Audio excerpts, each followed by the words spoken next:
membuka kacamata hitamnya, menganggap bos adalah angin. Sama sekali tidak melihat dan terus bermain ponsel. Bahkan abangnya menyuruhnya minta maaf. Dia juga hanya asal menanggapi. Sorry. Dan berkata tidak akan dilakukan lagi lain kali. Ya tidak akan lagi. Bagaimana cara kamu berkata? Saya berkata demikian. Kamu bisa bagaimana? Mana mungkin bos membiarkan begitu? Dia mau emosi tetapi dihentikan abangnya. Ram juga terlalu keterlaluan. Hanya bisa meminta maaf dengan menggunakan surat. Baiklah tulis saja. Ketika Ram mendengarnya, langsung berkata enak saja. Bos hampir saja berdiri. Adikku tidak mengerti biarlah saya yang menulisnya. Melihat abangnya begini bos langsung semakin menjadi.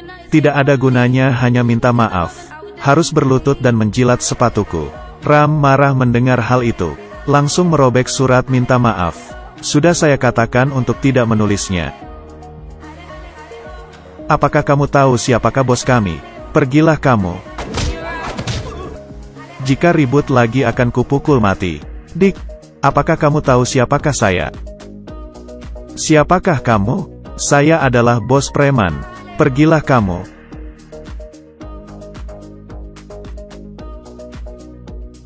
Ketika abang melihat adiknya emosi langsung menghentikannya. Jika saya melihatmu lain kali akan kuhajar. Jangan lain kali lagi. Sekarang saja jika kamu hebat. Jangan sombong. Bawahannya sudah tidak tahan lagi. Mengeluarkan pedang dan ingin membunuh Ram.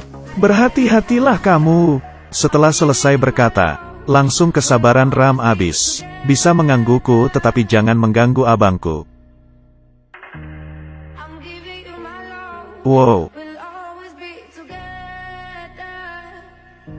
Sangat keren. Melihat hal ini, semua preman tidak ada yang berani bergerak. Begitu sombong. Dengan biasa dia berjalan keluar dari kepungan. Setelah itu, kehidupan Ram pun mulai tenang. Iparnya juga memperkenalkan istri padanya. Mertuanya sering masuk televisi memukul pria. Dan putrinya ini juga tidak ada yang berani mendekati. Coba saling lihat.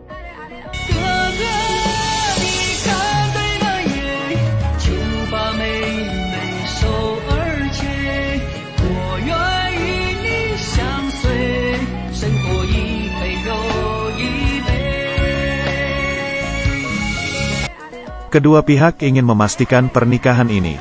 Tetapi mertua sedikit takut putrinya diganggu. Tetapi Ram berkata tenanglah. Karena dia sudah belajar bagaimana cara meminta maaf. Kemudian mereka hidup bersama. Kamu kira sudah habiskah? Belum. Bos preman dan tim sedang merencanakan sesuatu untuk membunuh Ram. Dan abangnya juga dipecat. Saat Ram dan istrinya sedang bulan madu, pihak polisi membawa orang masuk. Dan menembak seorang buronan. Dan menyuruh bawahannya menembaknya. Tembaklah. Demi mendapat bukti foto. Ternyata tujuan mereka ingin mempersalahkan Ram.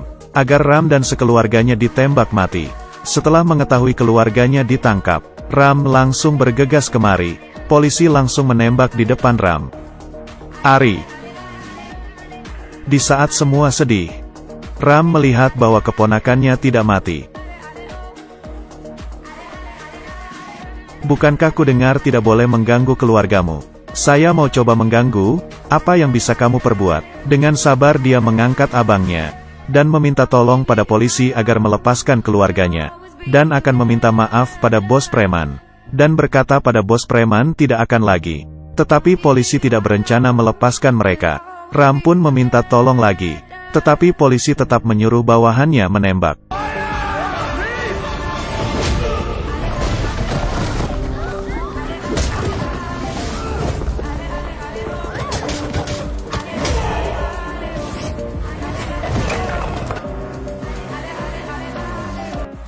Tiba-tiba sebuah tim datang. Mereka mengangkat bola besi. Detik berikutnya, Ram langsung mendekati para preman itu. Dengan kekuatan tangannya, dia melawan semua orang. Dengan tangannya memegang bola besi dan meninju pada lehernya. Satu tendangan membuat dinding pun hancur. Dan di sisi lain muncul sekelompok pemain musik. Mana mungkin film India tidak ada adegan ini. Musiknya semakin kuat. Semakin hebat Ram memukul mereka. Dia yang terus melawan.